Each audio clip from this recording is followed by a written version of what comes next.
નમસ્કાર મિત્રો, અમારી ચેનલમાં તમારું સ્વાગત છે। મિત્રો, ફિલ્મ ઇન્ડસ્ટ્રીમાંથી એક દુઃખદ સમાચાર સામે આવ્યા છે। સીબીએફસીના પૂર્વ ચેરમેન અને પ્રોડ્યુસર પ્રહલાદ નિહાળણીનું નિધન થઈ ગયું છે।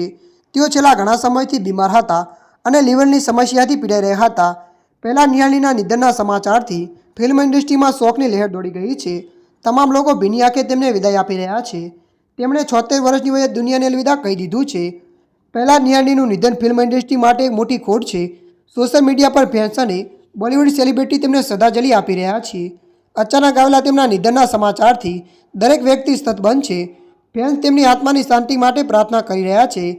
પ્રહલાદ નિહાળણીએ આંખે રંગીલા રાજા, અંદાજ, તલાશ અને જુલી 2 જેવી ફિલ્મો પ્રોડ્યુસર કરી હતી। મળતી માહિતી અનુસાર આપણે વધુ જણાવી દઈએ કે પ્રહલાદ નિહાળણીએ 2015થી 2017 દરમિયાન સેન્સર બોર્ડના ચેરપર્સન રહ્યા હતા। તેમના કાર્યકાળ દરમિયાન ઘણી ફિલ્મોની સેન્સરશિપ અને સર્ટિફિકેશનને લઈને વિવાદો થયા હતા। પ્રહલાદ નિહાળણીએ ફિલ્મ ઇન્ડસ્ટ્રીમાં એક મોટી ચર્ચા છેડી હતી। એક પ્રોડ્યુસર તરીકે પ્રહલાદ નિહાળણીએ ઘણી કોમર્શિયલ હિન્દી ફિલ્મો બનાવી હતી। ત્યારે મિત્રો, હાલ માટે આટલું। મળીશું નવી અપડેટ સાથે। જો તમને અમારો વિડીયો પસંદ આવે, લાઇક, શેર અને સબસ્ક્રાઈબ કરી નાખજો। ધન્યવાદ।